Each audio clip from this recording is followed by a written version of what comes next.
Hi friends, good afternoon. இது வந்து பார்த்தீங்கன்னா, நம்ம தோட்டத்து மணத்தக்காளி கீரை.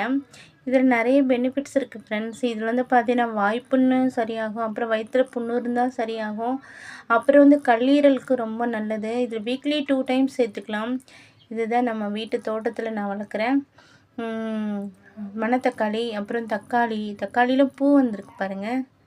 தக்காளி செடியில் சூப்பராக இருக்கா பூ. நம்ம குட்டி தோட்டம்தான். அதுக்கப்புறம் வந்து சேப்பங்கிழங்கு செடி வச்சுருக்கேன் நான். அதுக்கப்புறம் பார்த்தீங்கன்னா புதினா நல்லாயிருக்கு ஃப்ரெஷ்ஷாக. இன்னொரு மணத்தக்காளி வச்சுருந்தேன்னா, பட் வந்து பார்த்தீங்கன்னா நம்ம வீட்டில் இருக்க குட்டி கோழி பார்த்தீங்கன்னா எல்லாத்தையும் சாப்பிட்ருச்சு பாருங்கள். எப்படி ஆகி போயிருக்கு பாருங்கள். குட்டி கோழி எல்லாமே சாப்பிட்ருச்சு.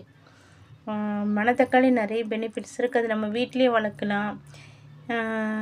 இது வந்து பார்த்திங்கன்னா ரொம்ப ரொம்ப நல்லது. மணத்தக்காளி கண்ணெரிச்சல்,